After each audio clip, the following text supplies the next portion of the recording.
This evening, I'd like to sort of jump the gun on some work we are doing with these Tibetan prints, which I am now studying, because I think they have a bearing on the subject of the evening.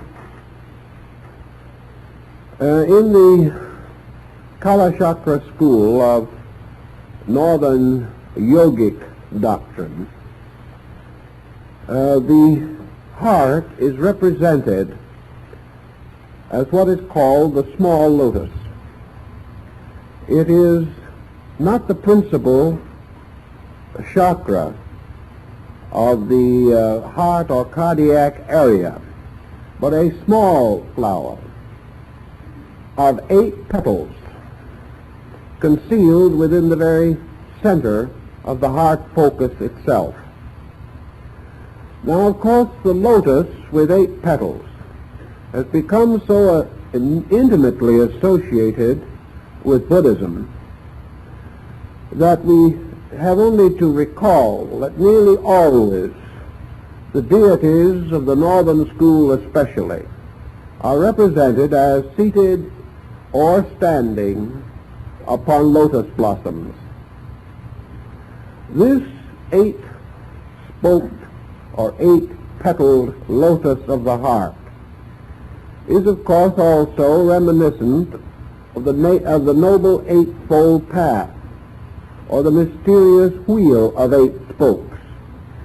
And we know that in Buddhism, the number of the petals on the symbolic lotus is arranged to conform with the 8 spokes of the wheel. Now, all this centers in what the Northern school itself refers to as the heart doctrine. And this doctrine is in strong distinction to the highly mentalistic system of Southern Buddhism. Our principal purpose, however, in bringing this out at this moment is a peculiar symbolism which is found in both China and Japan. There is a belief in the religions of those areas, a faith which is quite clearly indicated in the Shingon and the Nichiren sects in Japan, and the White Lotus sect of China. It is the belief of these people that when a devout person, or in fact any person, but especially a devout one, approaches death, that a mysterious vision appears. This is a classic vision in Oriental art. Because the term is easier in Japanese religion than in Chinese, where the words are utterly unfamiliar to us, perhaps it is best to use the Japanese terms. The dying person is said to receive a vision in which the Buddha Amida, or Amitabha, appears upon clouds, accompanied by 2 bodhisattvas, one on each side. On the left of Amida is the bodhisattva Kannon, Chinese Kuan Yin. And this bodhisattva always carries what is called the lotus pedestal. This is an empty throne in the form of an open lotus, and it is brought to receive the soul of the dead. The deceased person, the moment the transition from this world to the next is complete, is found in or seated upon this lotus pedestal.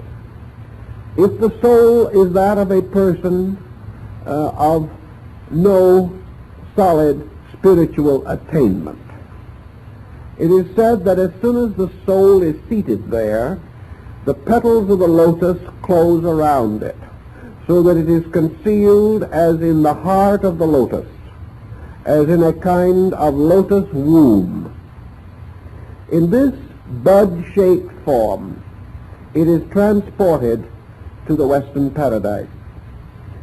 Now, if this person, regardless of his virtues or his vices, has at any time recited the great formula, Namu Amida Butsu, Hail to Amida Buddha, with contrition of spirit and sincerity of heart, and has acknowledged, even though he has disobeyed, the sovereignty of the law, has acknowledged in his heart that there is truth. This soul, then, is carried in the bud into the other world, where it passes through a second birth. And as its interior consciousness grows, the petals again open, and the soul is permitted to dwell in the world of Amitabha. If, however, the dying person is of advanced spiritual attainment or of greater integrity, then the soul is represented as seated in a Buddha-like posture in the open lotus as it is carried across to the other shore of the mysterious ocean of life. Now, this scene is very, very common in Eastern art, and I think perhaps it is sufficiently interesting inasmuch as the old teaching both of yoga and of Tantra, of the old Brahmanical lore upon which so much early Buddhism was based, makes a great point of this 8-petaled lotus throne. And it states that this throne represents the heart of the person. Studying the triad appearing in the clouds, as in the vision already mentioned, the Bodhisattva Kuan Yin, or Kannan, who carries the pedestal, is always upon the left side of the central deity. And we may also remember, therefore, that it is a left branch of the pneumogastric nerve which touches the pacemaker in the heart as a nerve, and also by ascent reaches the brain. This peculiar point may cause us to suspect that the so-called vision is actually a study of the central nervous system with its sympathetic cords, and that Amida represents in this sense the mysterious primordial consciousness which is seated in the heart of the small lotus in the heart, and that this throne by which the soul is carried to the other world corresponds with the Brahmanic belief that at death the consciousness is gradually withdrawn from the circumference of the body and is focused or brought together in the apex of the left ventricle of the heart, where it then ascends by means of the left branch of the vagus, or pneumogastric nerve, to the brain, and finally departs from the body through what is called the gate of Brahma, or the 1,000-petal lotus at the crown of the head. If we can assume an analogy here, I think it is a very interesting one, because it gives us another dimension to this old symbolism, implying, as the Shingon has always implied in Japan, that all ritual, symbol, allegory, legend, and fable had to do with the motion of the principal spiritual, psychic, and energy currents of the human body. As far back as our studies in philosophy are able to go, as far back as man has left a record of his convictions and his beliefs, the human heart has been peculiarly sacred. We have to realize that in olden times dissection was unknown, and in most civilized nations, autopsy was not permitted. It was therefore not upon a study of the heart as an organ that ancient knowledge was derived. It was rather derived from a series of observational factors, perhaps supported by a strong intuitional realization that certain processes depended upon certain structure or function for their existence. And gradually, ancient man, without benefit of modern scientific thinking, came to remarkably accurate conclusions concerning the inner structure of his own body. These conclusions were perhaps not entirely sympathetic with modern anatomy and physiology, but in many respects they were not wrong. In most respects they were not wrong. And in some cases and under some circumstances, they advanced in ancient times conviction or belief, which even today we have not yet been able to either prove or disprove, because much of their thinking was exceedingly profound in these areas. Among ancient peoples, the heart was symbolized in a number of ways. In northern Buddhism, it is usually represented by a vase, a very elaborate structure. Not the slender, tapering, bottle-shaped vase of Kuan Yin, which contained the waters of immortality, but a very elaborate Chinese-Tibetan type of urn, often represented in the lap of Amitabha as he sits in meditation. In the mandalas and meditating wheels, this vase is always the dead center of the circle, which in itself is a rather interesting concept. Everything radiates from this central focus. This vase, according to the belief of the ancient peoples, contained the mysterious, subtle energy of space itself. It was not merely a medicine for the woes of mankind. It was the mysterious fountain from which flowed all life, light, and reality.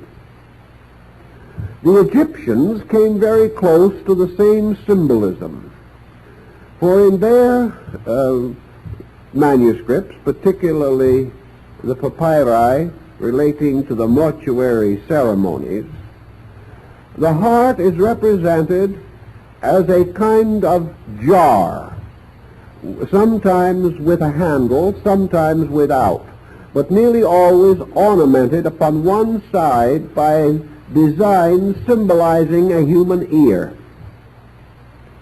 This peculiar vase is placed on the balance of the scale in the weighing of the soul, or the weighing of conscience, in the hall of the twin truths. It is this vase that speaks. This jar describes itself as containing the soul of the deceased. In many other religious symbols and systems, this central mystery is called a cavern, or a place hidden. In the New Testament, it is referred to as a closet, into which the man shall go to pray to his Father in secret. And the Father who hears him in secret will reward him openly. This is the dark closet, the mysterious place. This is Porphyry's cave of the nymphs in the Neoplatonic system of thought. This is Zoroaster's mysterious cavern. And it is the Saptapana cavern of Buddha, or the cave of 7 rooms, in which the initiations into the mysteries of Buddhism were given to the candidates or neophytes. Hermes describes the heart as a pyramid, and in a strange way it is a kind of inverted one. There seems much to suggest that in Egyptian philosophy the symbolism of the pyramid was intended to represent the structure of the heart, Adams, in his book, The House of the Hidden Places, devoted to a study of the pyramids, strongly advances this thinking. The heart, then, has become associated gradually with the concept of the heart of a people, the heart of a community, the heart of a civilization, whatever may be regarded as the focal point, the central point, the strong point around which all other things are built. This seems to suggest the idea of the heart.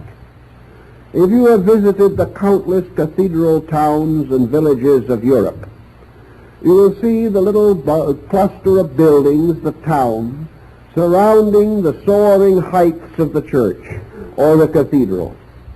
For these people, the church was the heart of the community.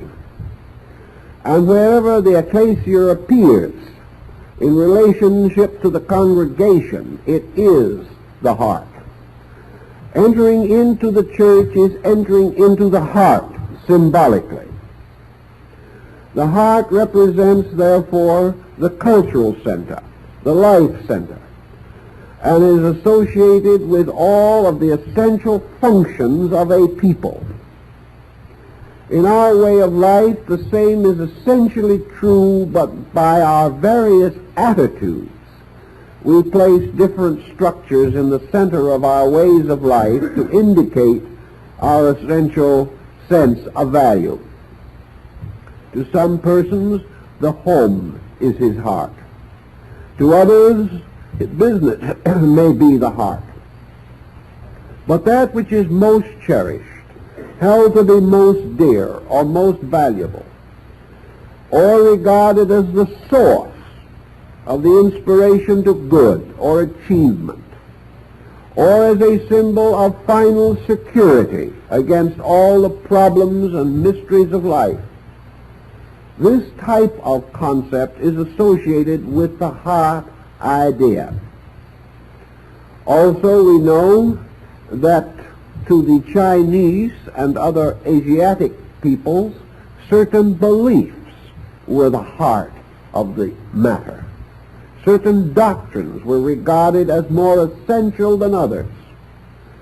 And where a certain scriptural book or a certain commentary was more important than any other, it was referred to as the heart book or the heart symbol.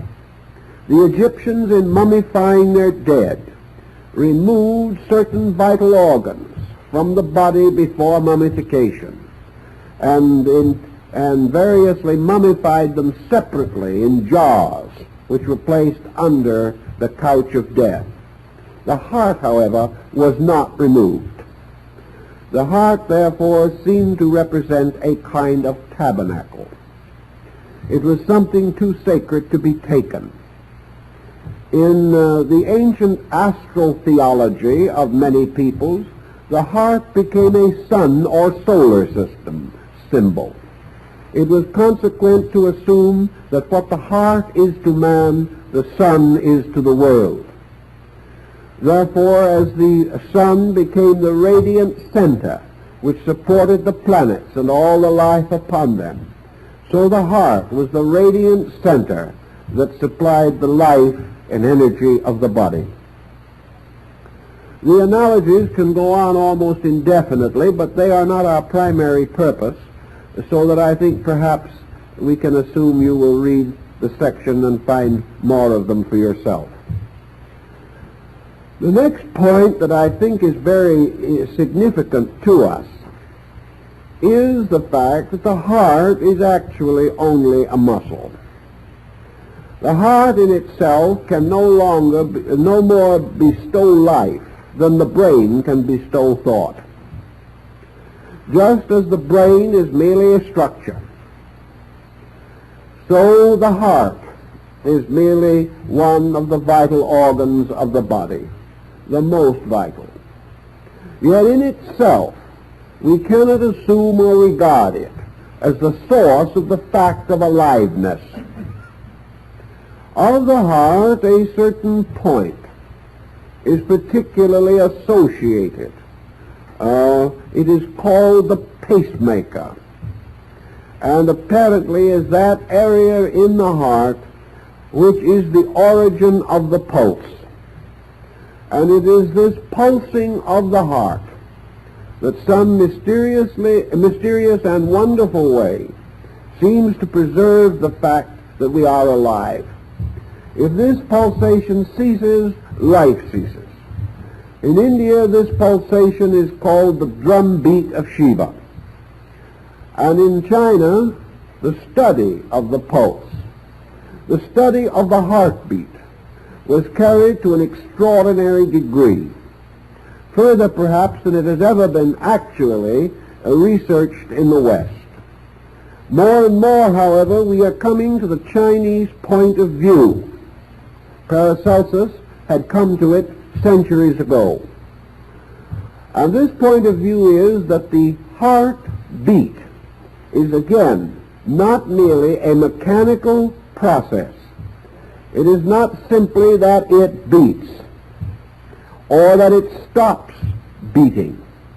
The very process of the heartbeat itself is a highly specialized and very complicated process, even in terms of phenomena. What its cause is not at the moment our consideration with the Chinese doctor. Our present consideration is the story that it tells. The Chinese have found, and other specialists have more or less sustained this, that the beat of the heart differs not only with every person to some degree, but differs continuously within any one person. The heartbeat is an exceedingly important means of diagnosis in cases of sickness. The Chinese are able to identify over 300 ailments merely from the pulse. The patient can put a glove on his hand and put his hand through a hole in a curtain so that the physician can never see the patient or even the hand. And the physician, by placing his 3 fingers upon the pulse in different positions, will be able to diagnose over 300 probable complaints and determine which one or group of complaints is most likely afflicting the patient. The system must have been reasonably accurate because we remember that in China, a physician is only paid while the patient is well. If for any reason the patient becomes ill, payment stops. And it is then the duty of the doctor to hasten the recovery for the sake of his own financial status. This diagnosis by the pulse, however, was in China associated largely with physical complaints, although worry, fear, and things of that nature might also be diagnosed. Today in the Western world, through a series of scientific processes such as the electrocardiograph and the polygraph, the study of the heart has been given very great psychological consideration. We now know that every mood, every emotion, every attitude, every circumstance which affects the individual can and very often does affect the heart. That the heart is extremely sensitive. That it is just as sensitive to emotional problems as to physical problems.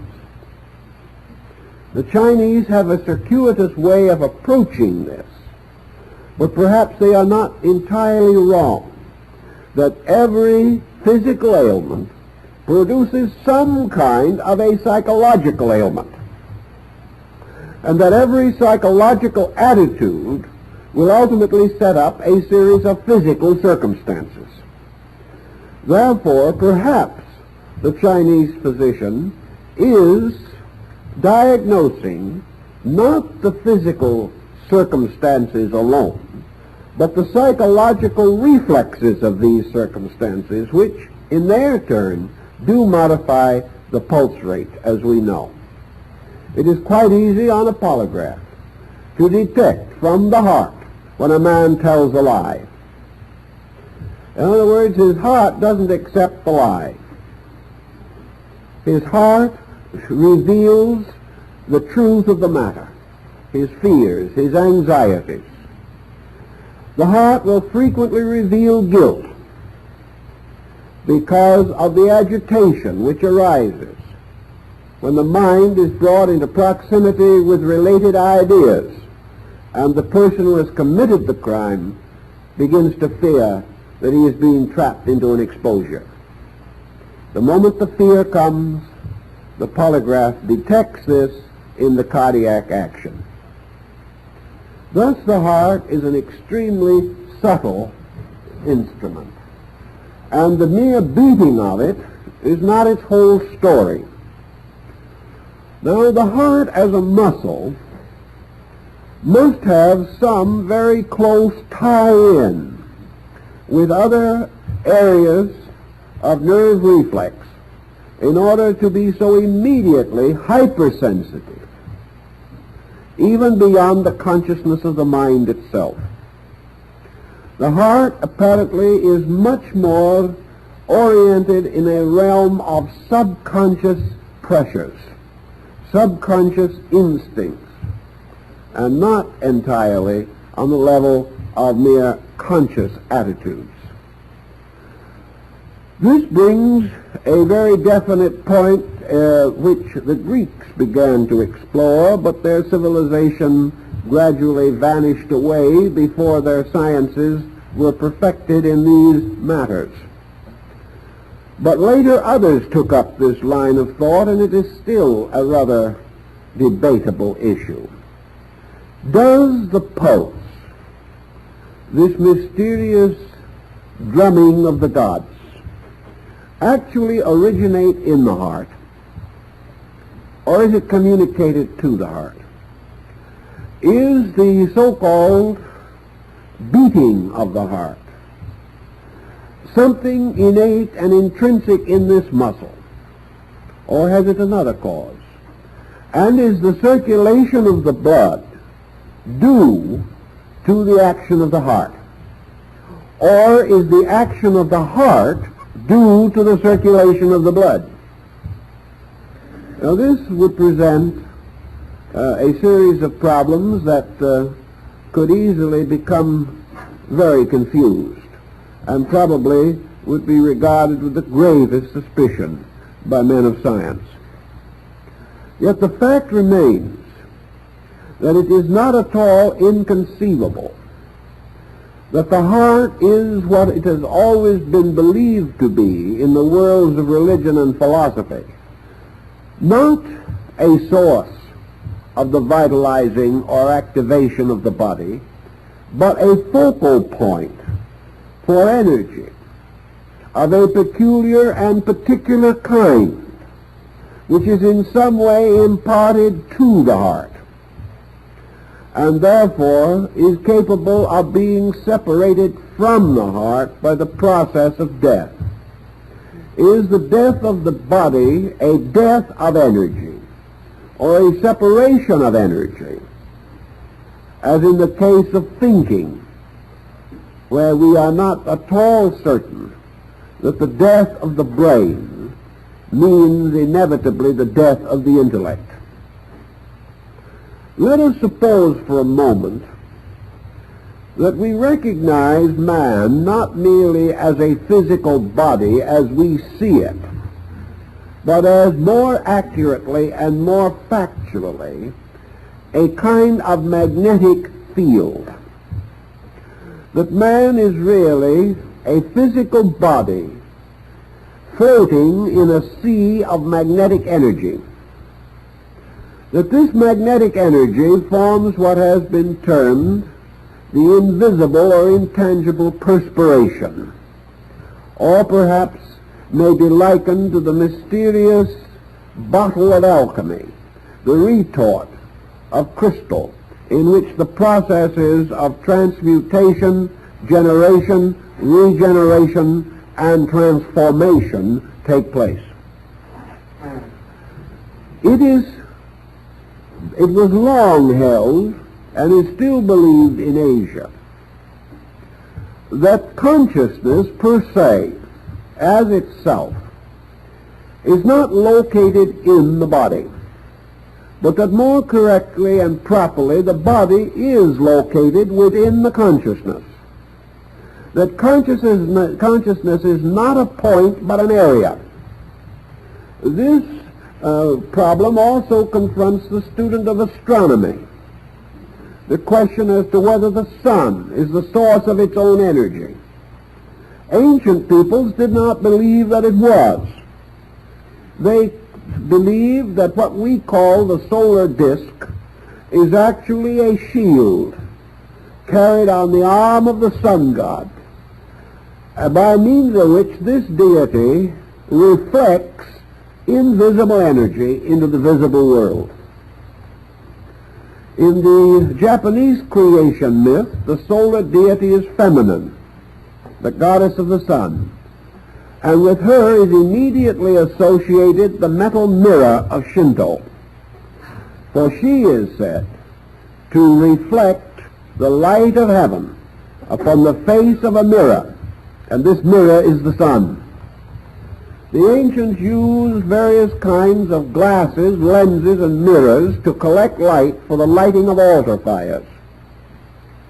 And they took the attitude that the pacemaker, or the pulse center, or the heat center in the heart, is such a convergence of rays, and that the source of this life is not in the heart, but is imparted to it from this magnetic field. This magnetic field itself is in constant motion. This motion includes not only movements of currents and eddies within the field itself, but the primary vibration of the basic substance or minute particles from which magnetic energy is formed. Thus, what we call the pulse beat is really the beat of the magnetic field itself, communicated to the body. And this magnetic field is in a constant process of motion, vibratory motion, which corresponds to the beat of the heart. Thus, the heart would become a kind of island in the center of a magnetic field. In the very early stages of the development of the embryo, the so-called mysterious agent of blood is not clearly differentiated. But ultimately, blood becomes the vehicle of energy, and the arterial venous system extends not only to the surface of the body, but extends as magnetic fields out beyond the body. Thus the blood and the magnetic field are associated, and it is possible that the blood is the means or medium by which the magnetic essence is conveyed to the heart. However we wish to look at this problem, the question naturally arises as to whether the heart is the source of its own energy, or whether this energy is imparted. And I believe that most thoughtful persons, from the beginning of recorded research, have held it to be essentially firm that this energy is not intrinsic in the heart itself, but is imparted. The great mystics of the early medieval period, who were among some of the most powerful visionaries that we have ever produced, had various descriptions of experiences which they saw of function of body and organ. I'm thinking of St. Hildegard of Bingen, one of the most important and interesting of the Catholic religious mystics. St. Hildegard left manuscripts illuminated with numberless figures and designs of things that she had seen as inner experiences. And these touch upon the problem of the heart. And her concept of it was very definitely that it was a kind of solar center which was sustained continuously from its own field, and that therefore the field was the important thing, not the organ itself. She also held that the consciousness in its relationship to the heart was subject to a special kind of interpretation. If it is true, as the ancients also held, and we find in Indian Vedic tradition and lore, that the three persons of the great creative Trinity are represented by the heart, the brain, and the reproductive focus, then this Trinity would consist of consciousness as the heart or central power, intelligence as the brain focus, and force, vitality, or energy as the negative focus. These would therefore constitute a basic triad. Buddhism, particularly in Japan and China, began the study of what they called the Lotus Gospel.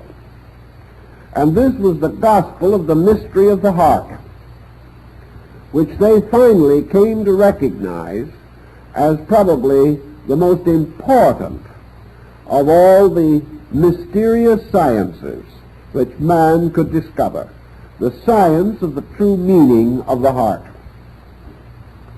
Now we think of religion almost always as a heart doctrine, but we think of it largely as a mystical emotional doctrine. We think of the individual's heart being the source of a kind of goodness, that it is the source of a basic morality, that it is the substance of the truth in him, and that in this sense of the word, his heart means that he is possessed by a certain charity. The heart is associated with love, charitas. It is associated with all types of human affection. But to these students in the olden days, much more was implied than this.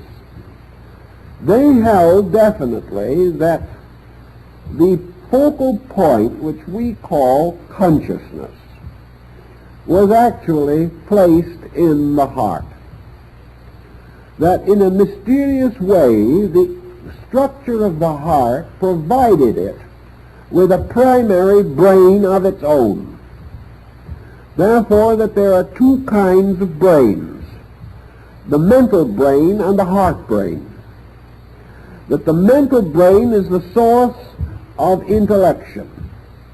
The heart brain is the source of mystical or visionary apperception. That man might achieve knowledge through the brain, but truth only through the heart. That these are different types of structures. So we find also in the old writings the reference to the fact that there are 7 brains in the heart and 7 hearts in the brain. That in a strange way, the heart, as shown in the old Rosicrucian diagrams, becomes a symbol of the solar system, with the sun placed centrally, surrounded by the orbits of the planets, which are found in the structure of the heart itself, and the entire wall of the heart, as in the pictures by Bernini, surrounded by and composed of the constellations of the zodiac.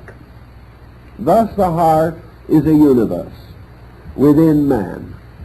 It has the potential of supplying the entire external structure, the body from itself, because it has received into its own nature the essential seed of life, and that this seed of life therefore becomes the base of the livingness of the body which develops around the heart, is supported by it, and in turn the body becomes the protector and administrator of the heart power. What then would be the nature of the consciousness in the heart?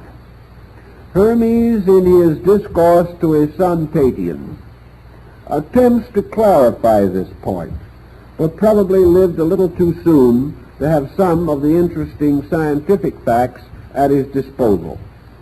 Also, too soon for much of the digestion of philosophy, particularly Oriental thinking, which has more recently come to our awareness.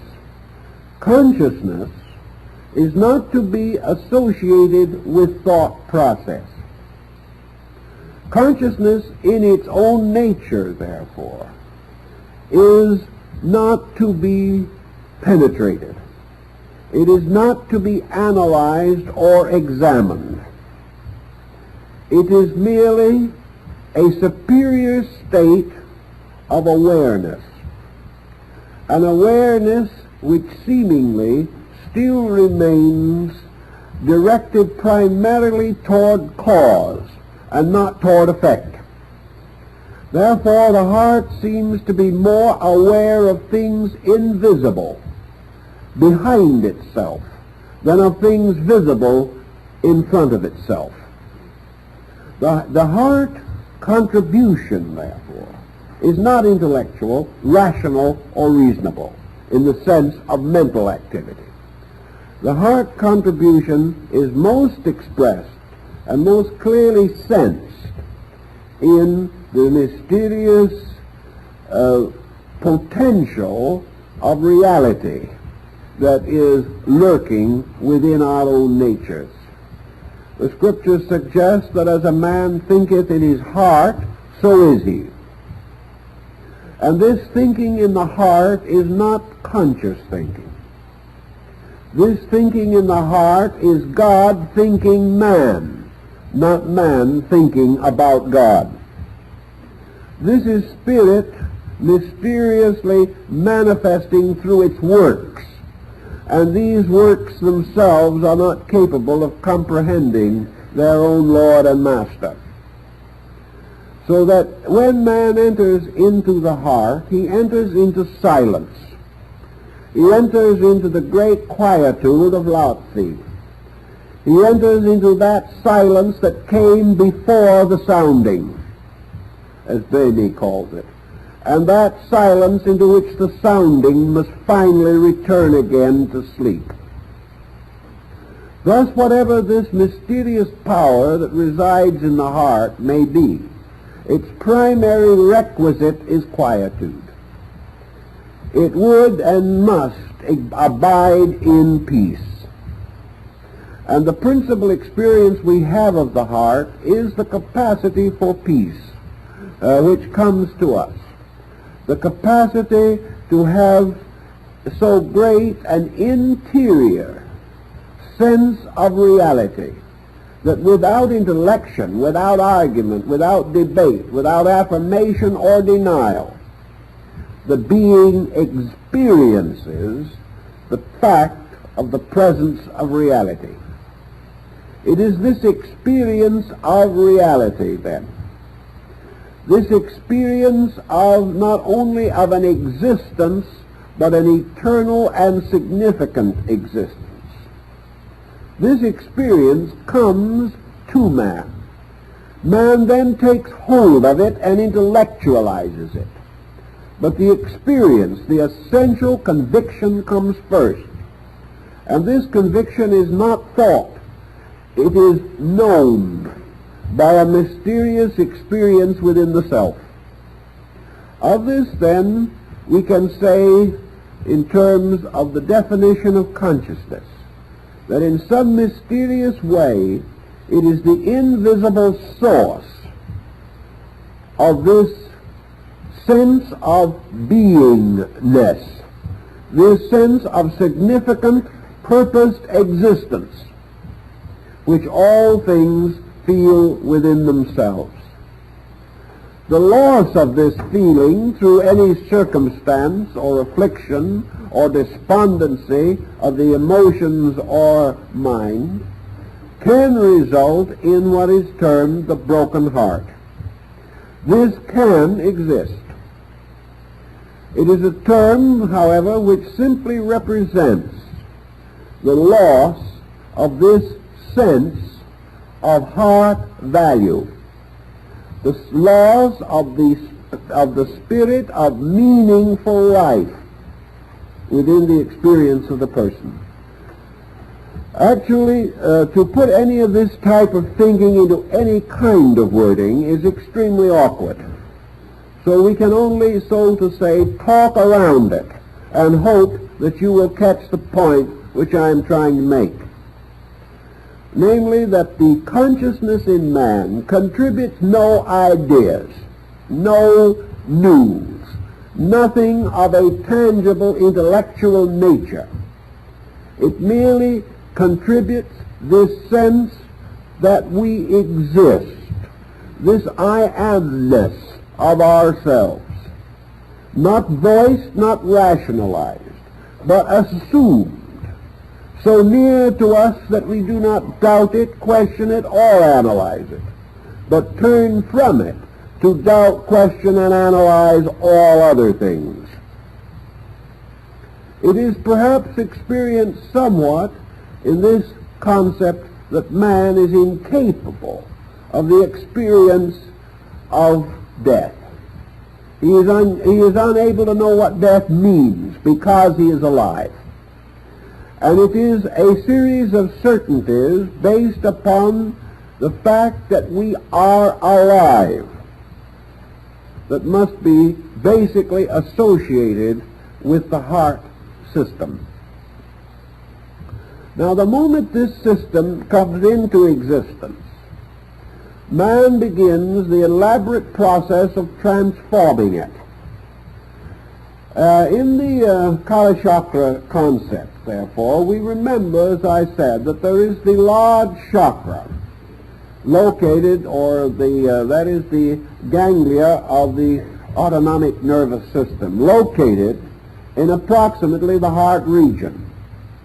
Then there is within this the small lotus, or the small flower of 8 petals. The outer flower, the chakra, is very largely the center of man's sensational existence. It is here that the individual passes into the expression of the entire gamut of his emotional propensities. Thus there are, we may say, at least 2 layers to the heart consciousness. Its own innate structure, which remains forever in a state of reality, and its emotional negative polarity, which extends outward into the sphere of the sensory perceptions and reflexes. Therefore, the innerness of the heart may say, I know. The outer part of the heart may say, I choose to believe. Then the mind comes along and says, well, it's my opinion. And everybody has been heard from in some way or in some degree. There can be no doubt that the mind is essentially under the control of the heart. That the mind, therefore, is a subordinate being. The heart will retain function longer than the brain if the two are separated in any way. The brain's consciousness ceases very quickly, but it is well recorded that the human heart has survived assumed death for an hour or even longer, and that it is quite possible to demonstrate that the heart tissue of serpents, after the heart has been chopped into small parts, the various small parts will continue to show a certain amount of pulsation. Therefore, we are dealing not merely with a structure, but we are dealing with a kind of pull for energy which itself is pulsing. And it is the pulsation of energy that is communicated to the heart as a muscle. In this sense also, the psychic life of man is very closely associated with the outer or large chakra of the heart system. Our emotions very largely cause our psychic stress, and the mental reaction or factor is secondary. And almost always where you find the mind disordered, the emotions were disordered first. And the emotions, by some ill training which was given to them, gradually dragged down the mind. This is true also in terms of the affections of man. The psychic field with which we are very largely concerned today is therefore an elaborate structure of symbolic reflexes based upon consciousness, even as the mental field is a series of reflexes based upon the released energies of mentation. And we cannot assume that these various degrees of manifestation are identical. They are emanational, one from the other, the lower always being lesser in value or quality. Now let us go back directly to the heart problem, which we have very definitely to consider. The ancients regarded the heart as being a kind of seed. This seed, of course, has growing from it a great tree, this tree being the arterial venous system.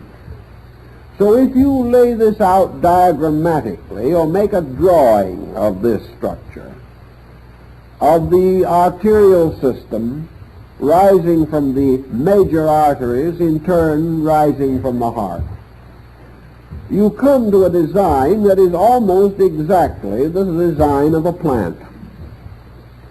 It has a bulb-like root which is in some kind of earth. And this plant unfolds, extending throughout the body, where it controls life function. At the same time, we have another tree. This principal tree also grows from a seed or a bulb or a root. In this case, the brain. This is the nervous system. And when laid out diagrammatically, is exactly the equivalent of the arterial system in design, or so similar that there need to be very little adjustment made. Thus the brain becomes the seed of the nervous system, and the heart becomes the seed of the arterial system. Back in the days when somebody was compiling Genesis, it came apparently to their attention that man in some way had these two trees. Therefore, one was called the tree of life, and this tree of life grew from the heart. And the other was called the tree of the knowledge of good and evil, and this grew from the brain, which was perfectly consistent, reasonable, and proper. Now, in the course of time, certain things happened in the Garden of Eden which are a scandal to us even yet. So there's no use to bring up this delicate issue. But the fact remains that man was cast out of the garden in connection with breaking the will of deity concerning the fruit growing upon these trees. And if we think a little about this, we can do some rather interesting rationalization. Bani, the mystic, declared also that there was another tree, And this is symbolized by the peculiar symbol of the palm tree. And we know that the palm leaf is one of the ancient symbols of martyrdom, and was also important in connection with Palm Sunday and things relating to Christianity. The palm leaf, or the palm tree, was the tree of rest in the desert. The palm tree, wherever it appeared, told the wandering nomad of the desert that water had to be there. And while the water might be underground, there was also a limit to the root of the palm tree could go. And usually the palm marked the oasis. Also, the shade of the palm might be the only protection against the desert sun. The palm tree in Christian symbolism, because Christianity arose in a desert region where the palm was one of the great symbols of hope and rest and salvation, became a very adequate symbol for the soul. And in Bailey's writings, the symbol or significance of Christ is clearly pointed that the seed of Christ is planted in the human heart, where it grows up into a great palm tree. And this palm tree was the symbol of the promise, or the symbol of the waters of life, the symbol of salvation in the desert of waiting, the symbol of the promise of peace to those who were suffering from the storms and privation of the great wastes of sand. Therefore, to Bailey, salvation, or the soul, was a third tree, and the soul grew from the heart. And the soul grew from the heart rather than from the brain. Therefore, the redemption of man lies in the redemption of the heart motives, rather than in the, shall we say, conversion of the brain to certain attitudes.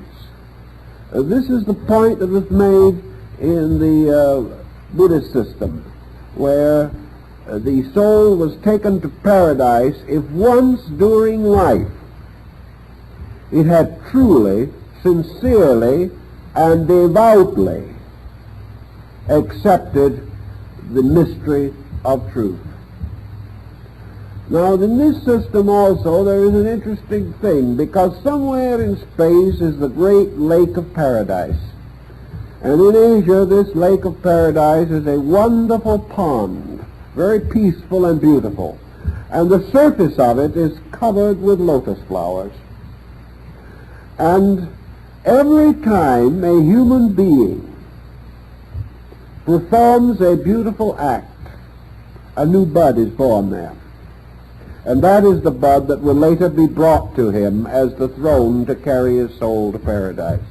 In other words, it is his own good deed that becomes the throne, or the lotus blossom, which is brought to him when the time comes for his soul to make the transition. So, for every good person unfolding in the world, there is this lotus in the great pond of eternity. And as he grows in this world in wisdom and understanding, the lotus opens in the invisible world. And the kind of throne he will sit upon in the infinite is determined by his merits here. The same thought is behind Bailey's mysticism. Namely, that in some mysterious way, by a process of induction, the heart lotus opens as the result of the growth of soul power. That within man, the entire alchemy of his relationship to eternity is determined by the heart center.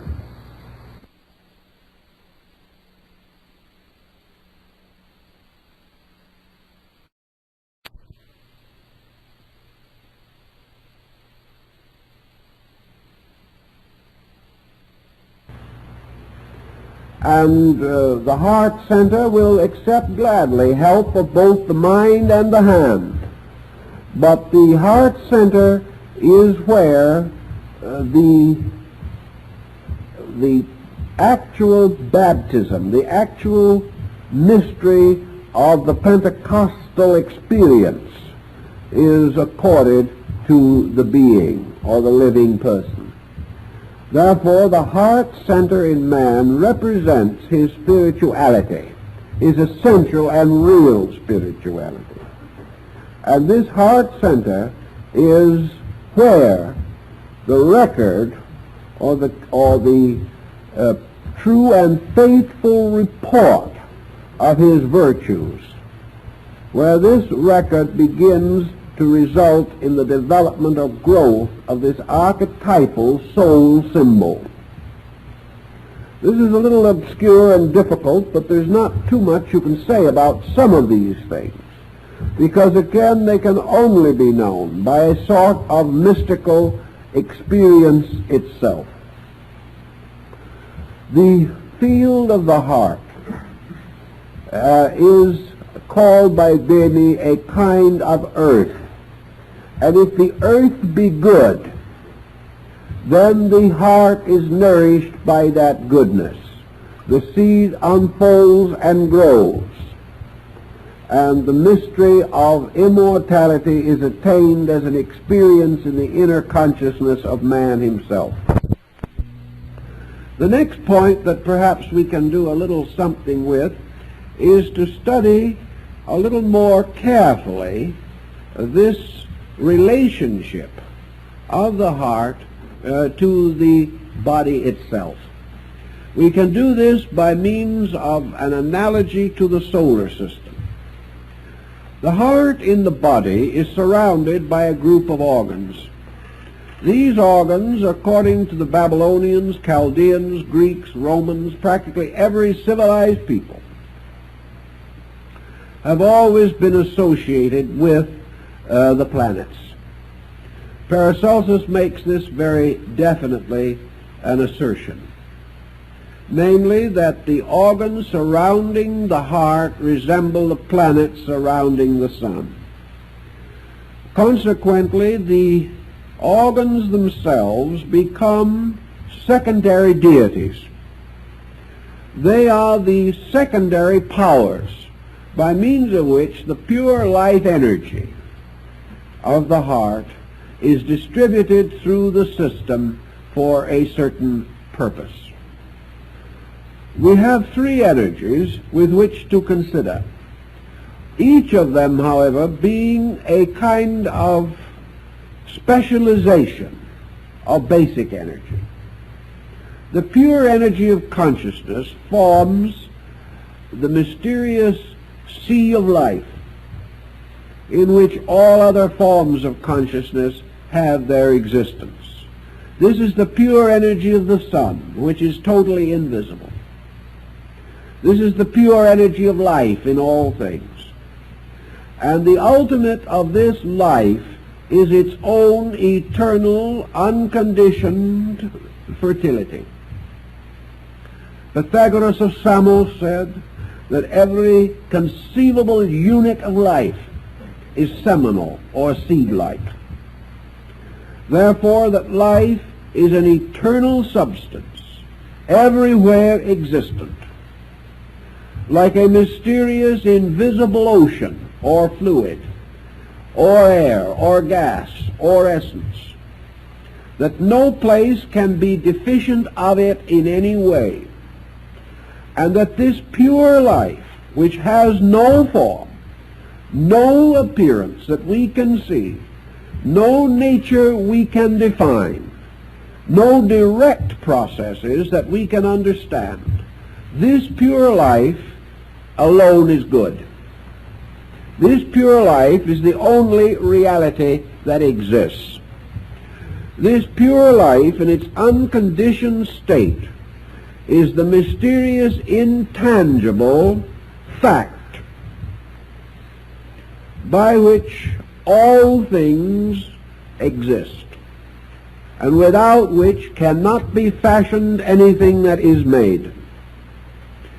This pure life is absorbed in its own production, so that created things are aware of creation, but they are not aware of the life in which creation continually exists. Thus we may see the plant growing from the dark earth, but the dark earth is invisible to us. We may perceive that the plant gains innumerable energies and powers from this dark earth, but this dark earth does not seem to resemble any of its powers. We look at the beautiful rose rising from the earth. We cannot see the rose in the earth. We cannot understand how the dark soil could produce so great a mystery out of itself. Yet it is the energy of the darkness that gave us this beauty of the revealed and apparent form. Thus, in philosophy particularly, we recognize that all natures of themselves are sustained by one nature, of which we have no definition. This dark soil does not, however, produce identities from itself. This dark soil produces different flowers, different forms of life. It produces everything from the most glorious of all forms to the most humble and even obnoxious of all weeds. This soil, therefore, causes all things to bear their fruitfulness according to their own natures. Yet its energy is the one life by which all natures are able to attain to the condition of living. Therefore, this soil, this earth, this energy, this mystery is the mother of all living. This is the eternal life, forever conditioned, by which all good and all ill come into being. Yet this life itself is not visibly similar to any of the things which it produces, nor can its nature be determined by a study of its productions.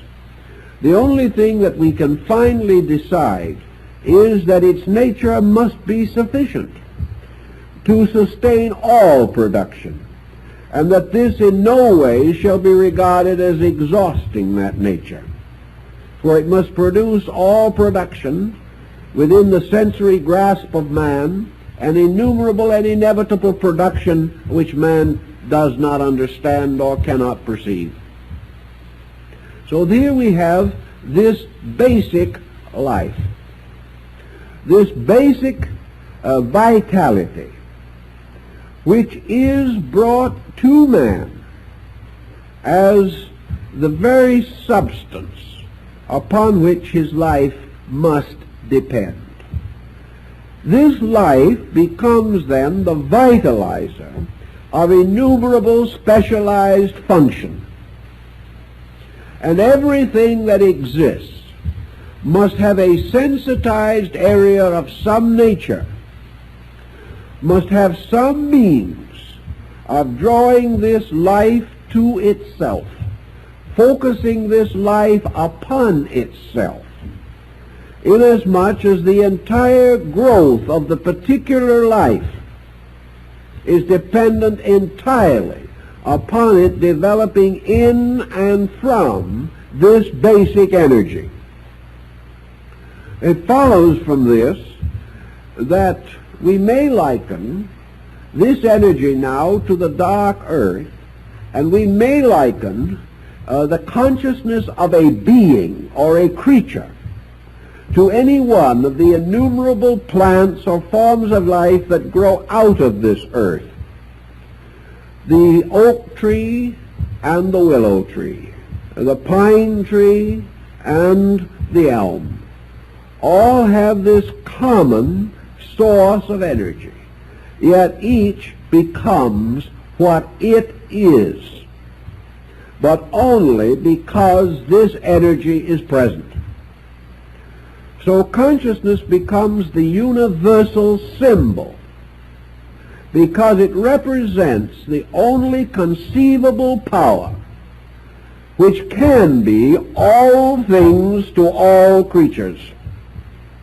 Every other kind of specialization must be deficient in something. So we give the term consciousness to that which is capable of expression through infinite diversity, and yet itself remains forever the same. That which produces difference from sameness.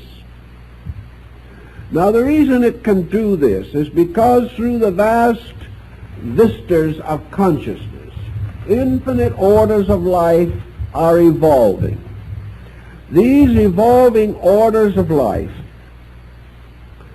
are developing from these seeds, which are spiritual focal areas.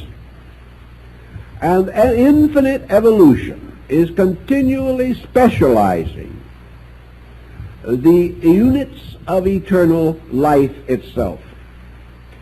So man, being a person with an intellectual existence, and according to philosophy with an existence prior to this world, and an existence after or subsequent to departure from this world, man is a personal being with his roots in universal consciousness.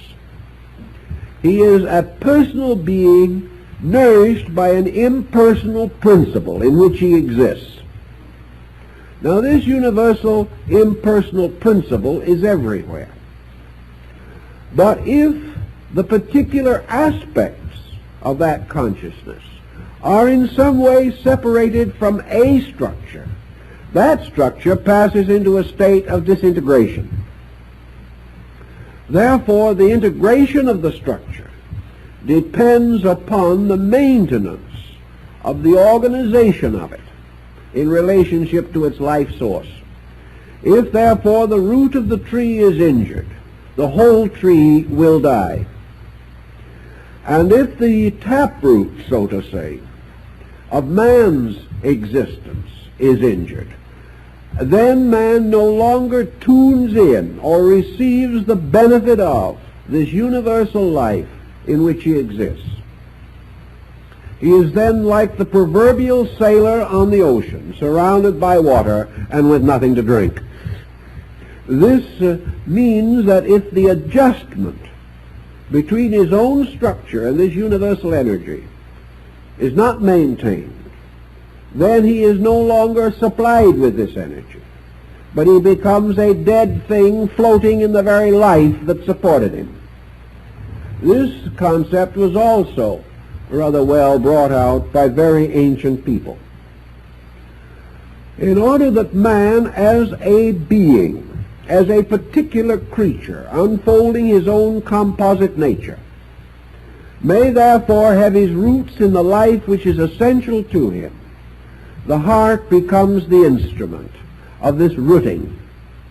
It is because of the fact that the heart is capable of receiving and focusing or serving as a channel or medium for the bringing into the body of certain phases of universal energy, that man can function as a being, just as though it was possible to turn an electric current into a wire, and by so doing this wire now becomes suitable to be a telephone. The wires may be there, but if the current is not, nothing happens. The body may be here, but if it's linked to the peculiar universal energy by which it is sustained, if this is missing, then the body is not alive. It has another kind of life. It has a molecular life, but it does not have the kind of life that we know. And as man as a being cannot exist consciously in a body contrary to his own inward adjustment, Man cannot inhabit the body if life as a principle departs from it. I think then we have to recognize two persons in our problem. One is this universal person who supplies energy, or which is energy. And the other is the individual person who is evolving as the plant or any other creature in nature evolves because of the abundant supply of energy to make this evolution possible. Thus, we may definitely affirm that the heart does have two distinct functions, one represented by its core function and the other by its peripheral function. Its core and essential function being to serve as the intermediary or a catalyzing agent between space and manifestation.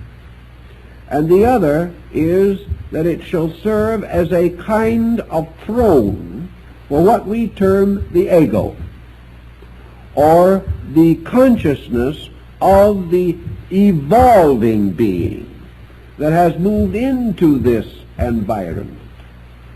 In other words, in the heart must also be the archetype of the form that is to develop from the heart, not only in terms of physical appearance, but in terms of mental, emotional, and psychical existence.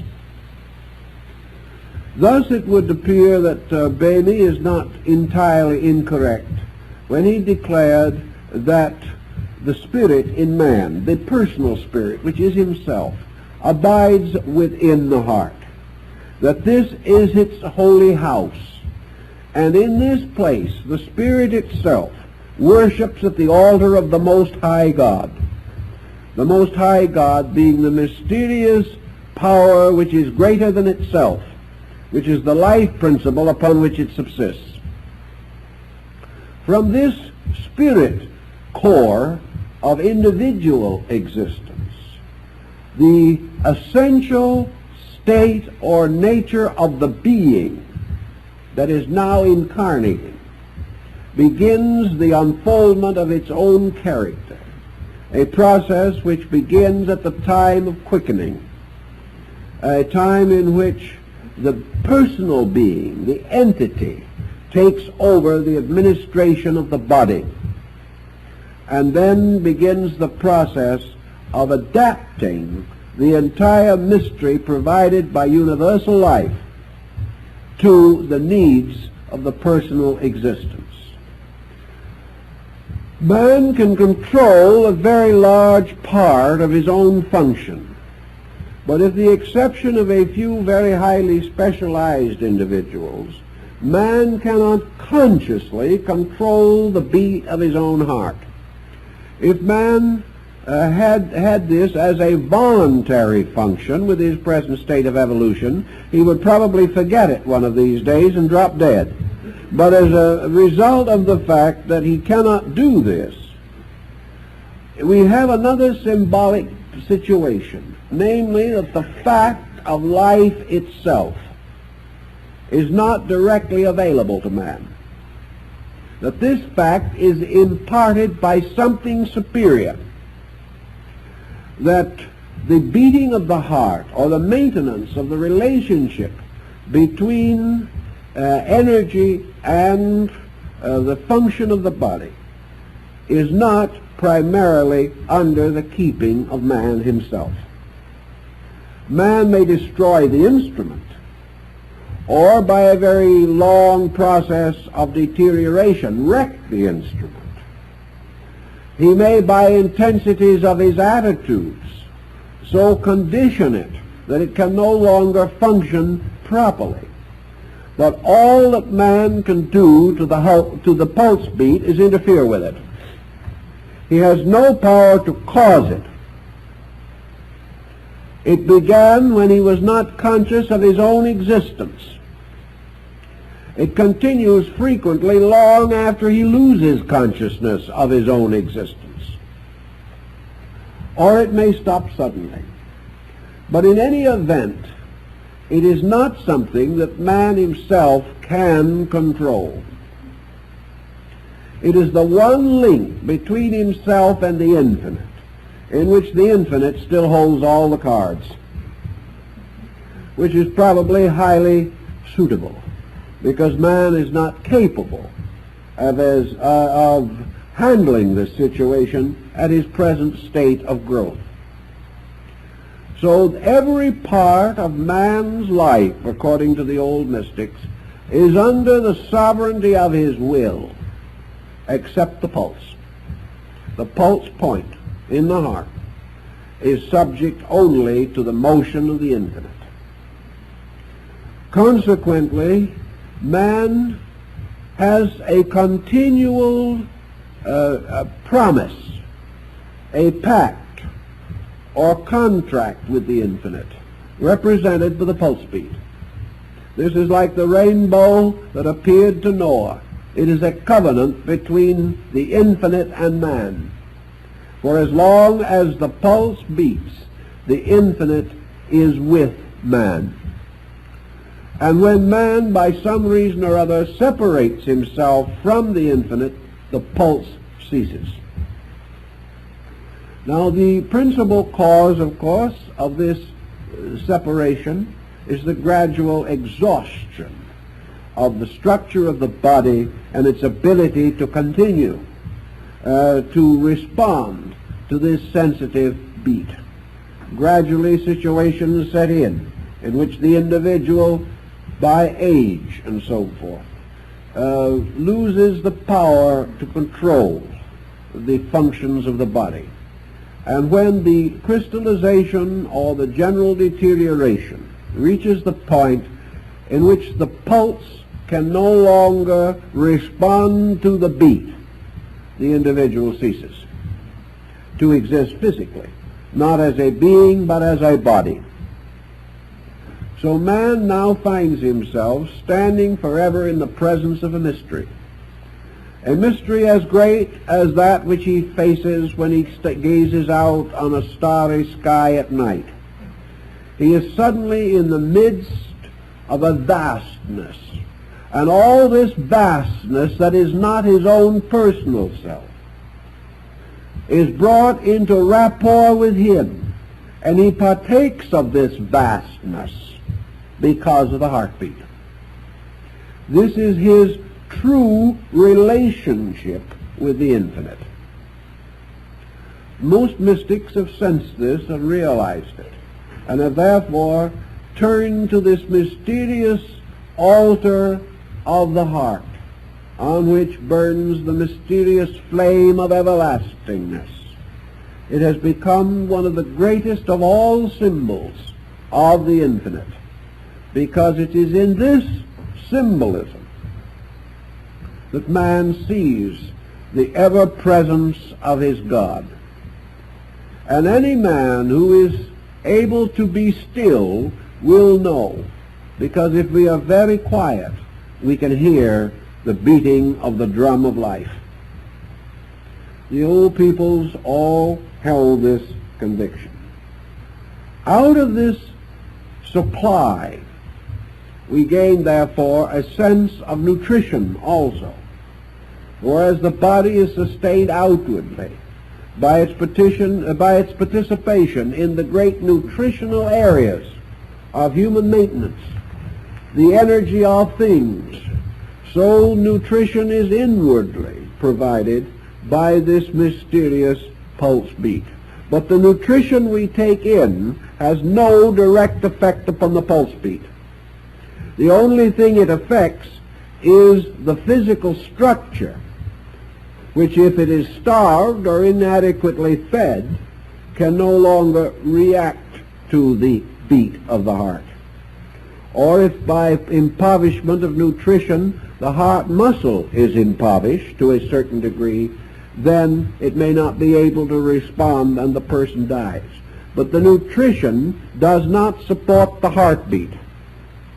The nutrition only makes possible the maintenance of the body, so that the beating of the heart may be a normal and proper function. So man has his own personality to consider, and behind that personality, this X quantity, this mystery from which he can never escape while he is here. This energy also provides him with the means of unfolding the temperament which he has.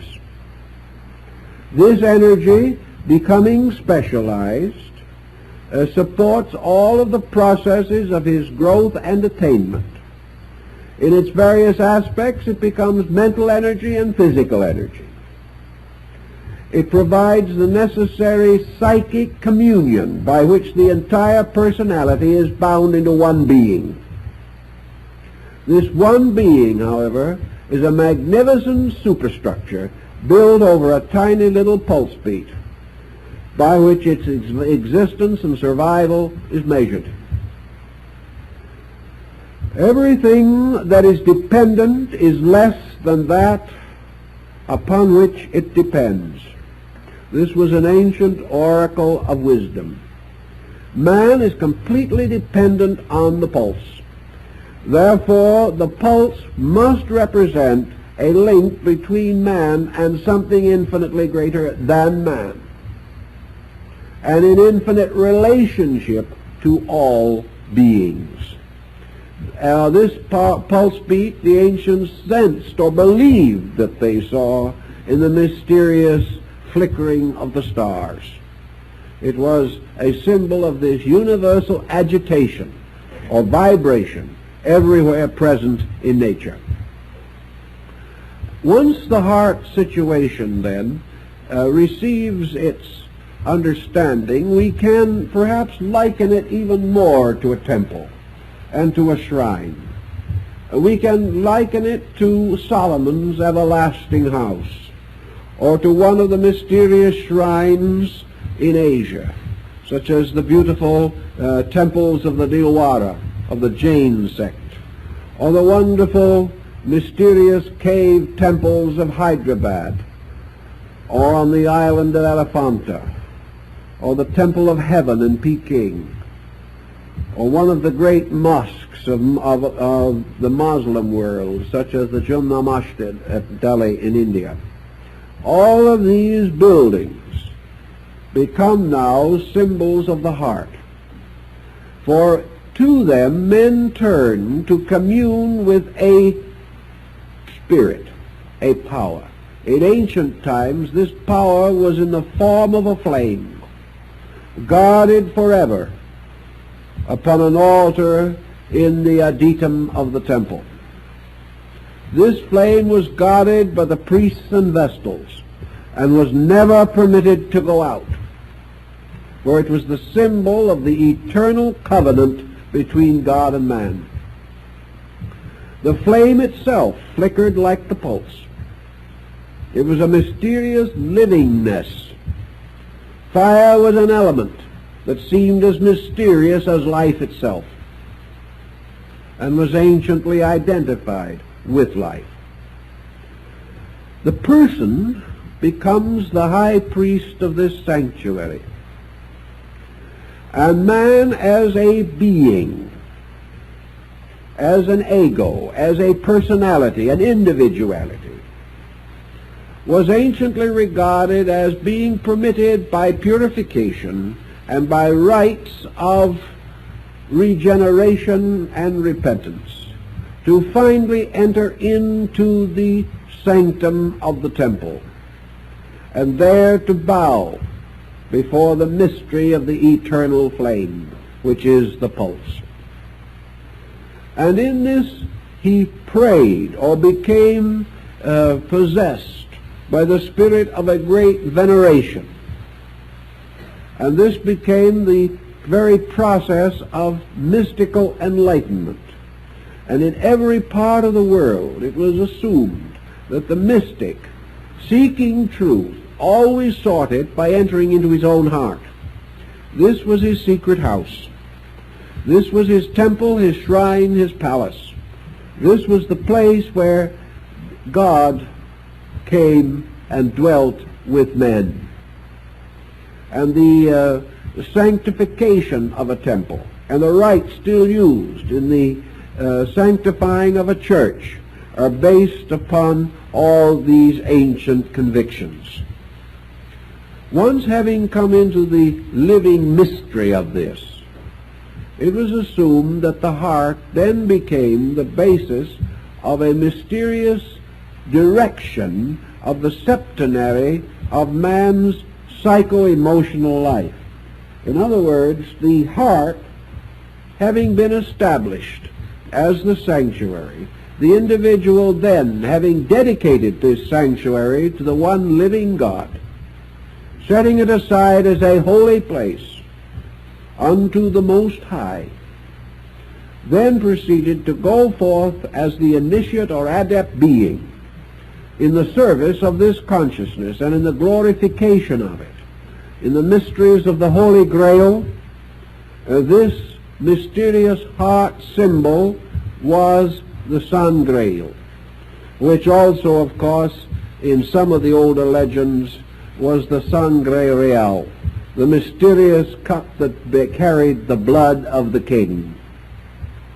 This strange symbolism also, the symbol of the precious blood, the symbol of the cleansing blood, all had to do with the purification of the body by the blood moving into the presence of the life, where it received an ordination of life, where it passed through this tremendous vibratory focus of universal life and impregnated with it went forth again to the works of life, namely the ministry, which was the distribution of energy through the bloodstream.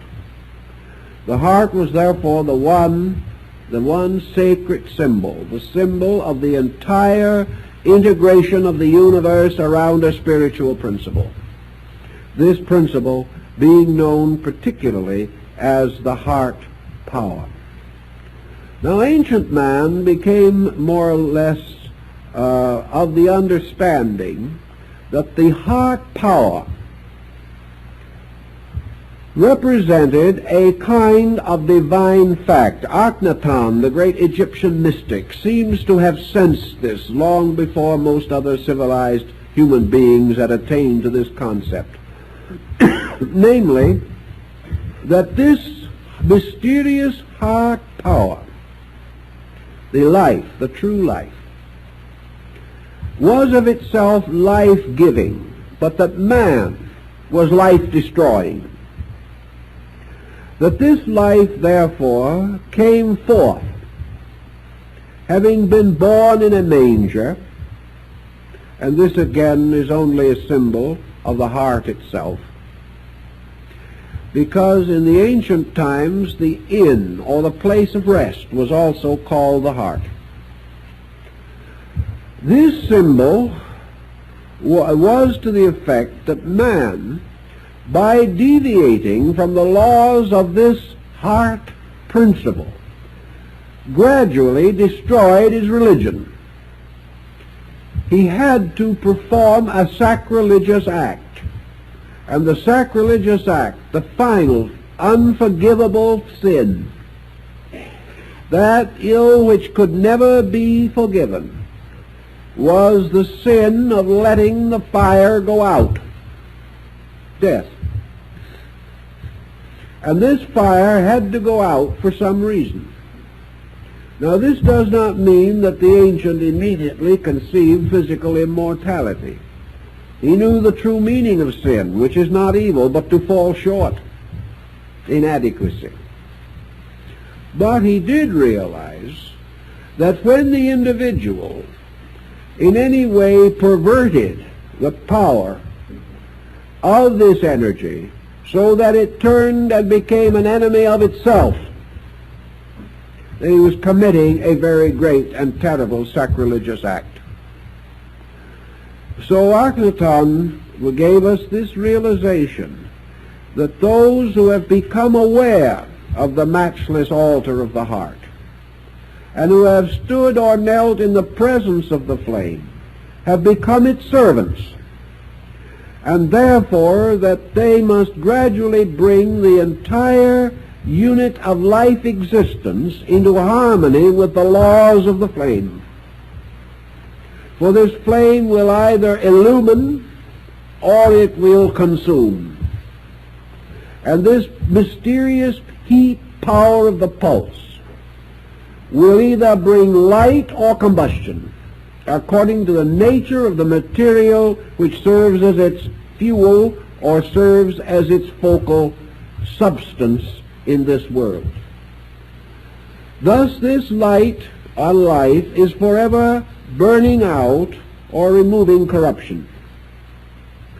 The mystics held, therefore, that those who believed in the ultimate universal reality of life were required to so live and so conduct themselves that this flame in the heart was protected and preserved against anything that was bad for it.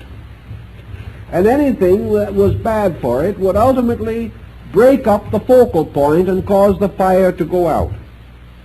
They also realized that anything that was bad for the flame, or hazarded the flame in the heart, was also contrary to the good of the evolving person or entity which was depending upon this heart and was the priest of its altar. So anything that injured the heart flame was bad for the evolving entity that was depending upon this energy for its own evolution. To preserve its relationship to life, this entity must preserve its relationship to value. And out of this came perhaps one of the earliest concepts of ethics. Ethics was not based upon right and wrong in the terms of ordinary human concept. Ethics might be measured by a final circumstance. Did it cause the flame to go out? Anything that destroyed the contact, willfully and intentionally, or deprived the individual of full participation in this vital life principle, was bad. That was the actual source of the concept of evil. And anything that was bad for the life was bad for the person in the body. Gradually, therefore, man sought, through purification, through regeneration, through idealization, to live a more beautiful and perfect life, in order that this energy in its function might attain a maximum diffusion. And by this maximum diffusion would provide the best of the qualities of energy for all purposes of the evolving being. If this confusion persisted, then the energy necessary to think or to feel or to act or to perform any sensory function or any process or task, the energy was diminished.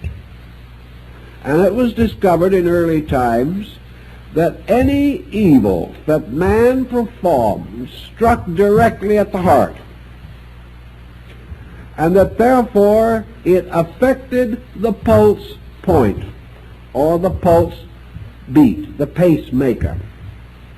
And wherever this occurred, it meant that man was interfering with his own participation in universal life. He was in a sense also discrediting or desecrating this life which must come into manifestation through the vehicles created by evolving beings. It's a little complicated, but here we have the secret of the Eucharist. Here we also have the secret of the Last Supper. We have the secret of the Eucharistic rites among non-Christian peoples. For here we have the participation by the whole nature represented by the 12, for they constitute the zodiacal band, or the hypothetical dodecahedron of Pythagoras, which constituted the full structure of the universe, or the total nature of any being, was 12. Therefore, in this case, the disciples, partaking of the bread and the wine, are partaking of the basic life power. And when they destroy or permit to be destroyed the high priest of this mystery, they destroy their own participation in this life power. They betray it. And if they betray it, it is taken from them. So in the mystical orders of the quest, the great orders of chivalry in the Middle Ages, the heart doctrine became the symbol of virtue. For virtue has as its final end quietude.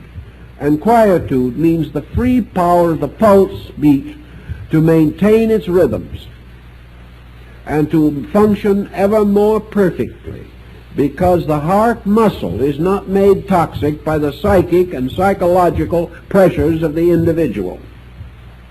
Thus the cleanliness of mind and body, exemplified in the ancient rituals, guaranteed the maximum manifestation of the eternal in man.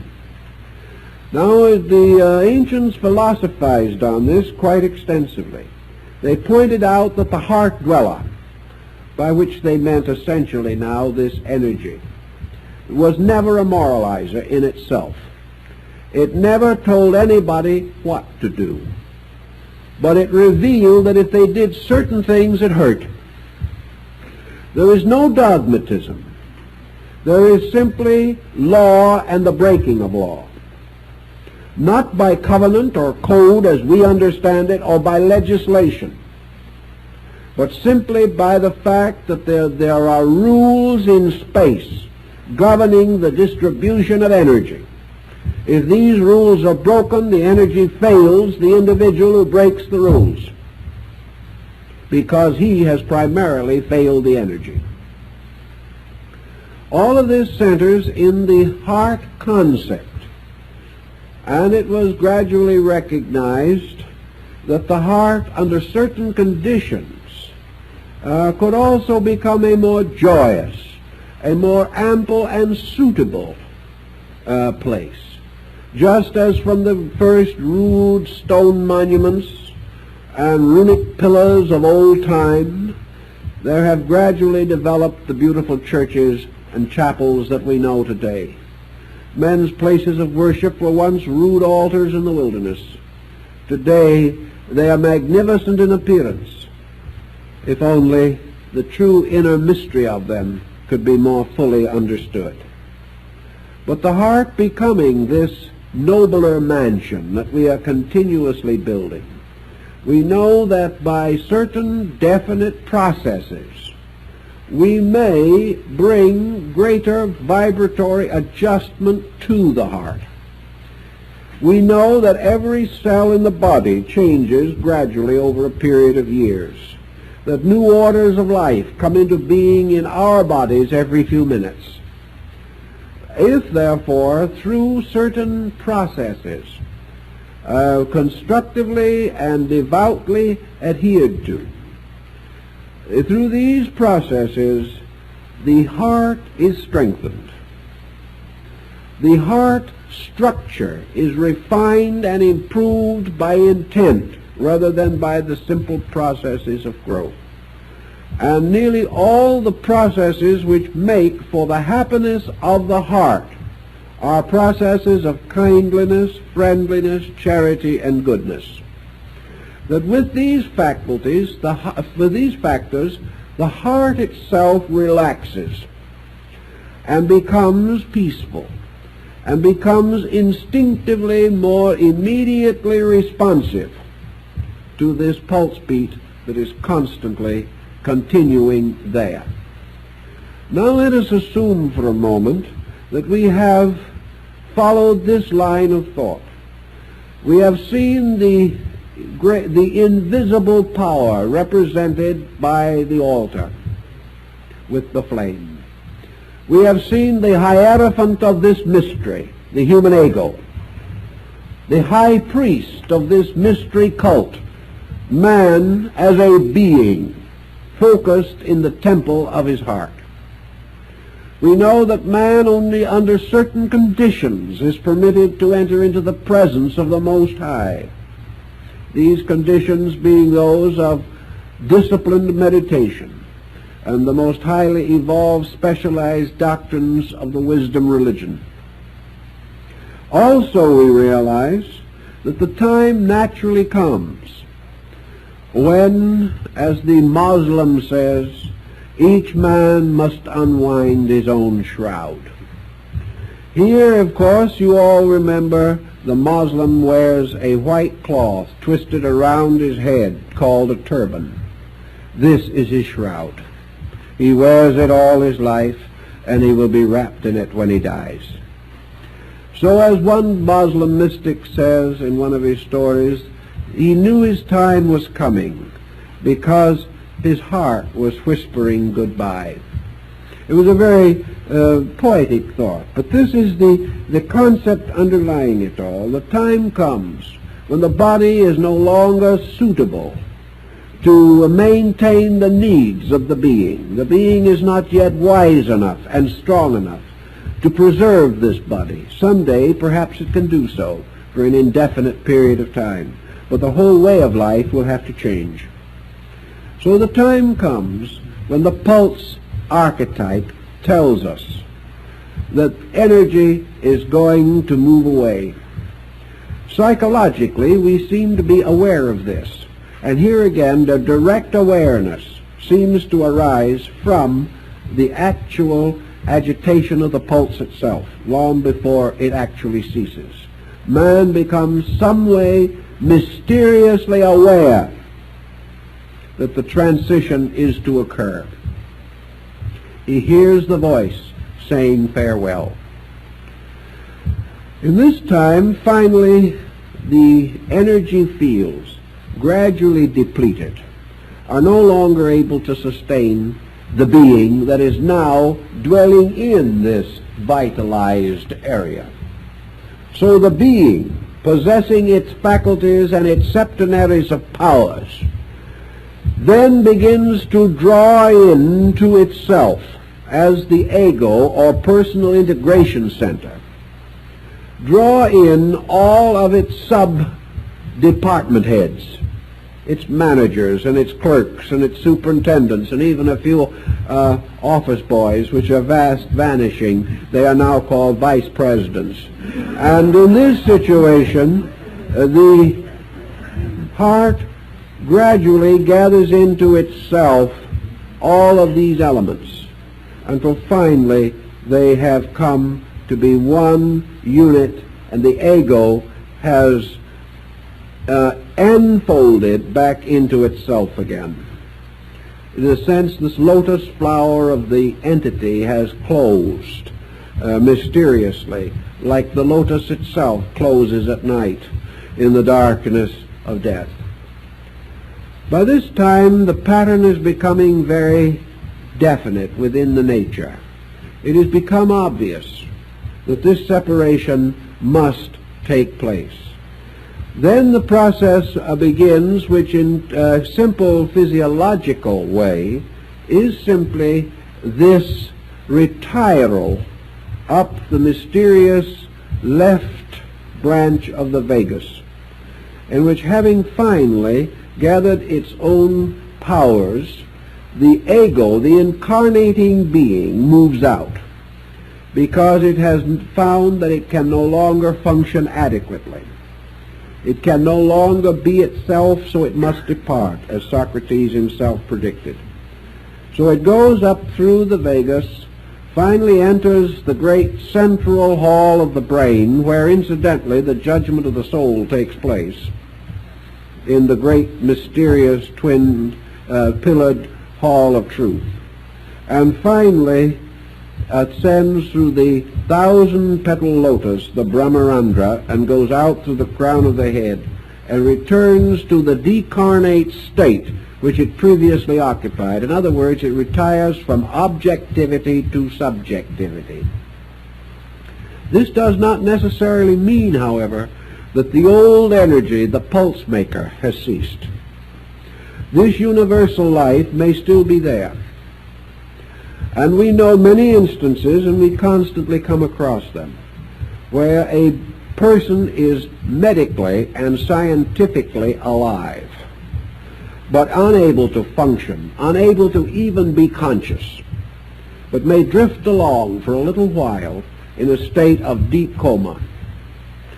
In this case, where once the separation has been made, even the physician says it is only a matter of hours, a matter of minutes, we do not know. But still the heart is beating. But the heart is beating against an ever-losing game. But it very often happens that the heart continues to beat for a time after the entity has actually departed. I believe originally this was probably intended.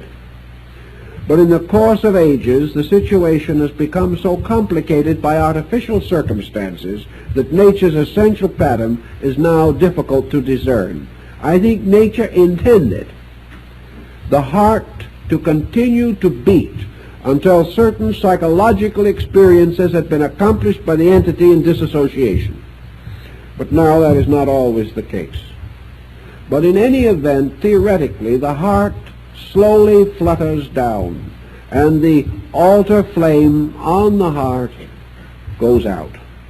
When this happens, then it simply means that this bridge or link has ceased to function, and the infinite life simply goes on, waiting for the day, of course, when the bud again will appear upon the surface of the waters. But it is a very quiet procedure. That which remains then is the body, which will slowly vanish or disintegrate into its natural substances, and this great sea of existence which goes on. Now the life which animated has not changed. The thing that was animated is going back again into the subtle substances of being, to be resolved into innumerable forms when other potters take the clay. Nothing has essentially changed. Time and eternity remain.